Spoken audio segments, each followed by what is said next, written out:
அரக்கோணம் அருகே சீரான மின்சாரம் வழங்காததை கண்டித்து பொதுமக்கள் திடீர் சாலை மறியல். 108 ஆம்புலன்ஸுக்கு வழிவிட்டு மீண்டும் போராட்டத்தால் வாகனங்கள் நீண்ட வரிசையில் அணிவகுத்து நின்றதால் பரபரப்பு. ராணிப்பேட்டை மாவட்டம் அரக்கோணம் அடுத்த பரமேஸ்வரமங்கலம் பகுதியில் கடந்த சில நாட்களாக அடிக்கடி மின்தடை ஏற்பட்டு வருவதாக பொதுமக்கள் குற்றம் சாட்டினர். இதுகுறித்து மின்வாரிய அதிகாரிகளிடம் பலமுறை புகார் தெரிவித்தும் உரிய நடவடிக்கை எடுக்கப்படவில்லை என கூறப்படுகிறது. விரைவில் சீரமைக்கப்படும் என்று அதிகாரிகள் தெரிவித்ததாகவும் பொதுமக்கள் கூறினர். இந்த நிலையில் தொடர்ச்சியான மின்வெட்டு மற்றும் அதிகாரிகளின் பதிலில் அதிருப்தி அடைந்த பரமேஸ்வரமங்கலம் பகுதி மக்கள் திடீரென அரக்கோணம் காஞ்சிபுரம் தேசிய நெடுஞ்சாலையில் சாலை மறியல் போராட்டத்தில் ஈடுபட்டனர்.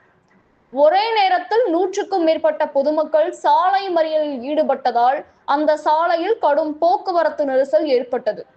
இருபுறமும் ஏராளமான வாகனங்கள் அணிவகுத்து நின்றதால் பரபரப்பு நிலவியது. அப்போது அவ்வழியாக 108 ஆம்புலன்ஸ் வாகனம் வந்ததை கண்டு போராட்டத்தில் ஈடுபட்ட பொதுமக்கள் உடனடியாக மனிதாபிமான அடிப்படையில் வழிவிட்டு ஆம்புலன்ஸ் செல்ல ஏற்பாடு செய்தனர். பின்னர் மீண்டும் சாலை மறியல் போராட்டத்தை தொடர்ந்தனர். தகவல் அறிந்து சம்பவ இடத்திற்கு விரைந்து வந்த காவல்துறையினர் மற்றும் மின்வாரிய அதிகாரிகள் பொதுமக்களிடம் பேச்சுவார்த்தை நடத்தி உரிய நடவடிக்கை எடுப்பதாக உறுதியளித்ததாக தெரிவித்ததன் பேரில் சாலை மறியல் கைவிடப்பட்டது. நீண்ட நேர சாலை போராட்டத்தால் போக்குவரத்து பாதிப்பு ஏற்பட்டது. கனவு தமிழகம் செய்திகளுக்காக ராணிப்பேட்டை செய்தியாளர் செந்தில்குமார். நன்றி.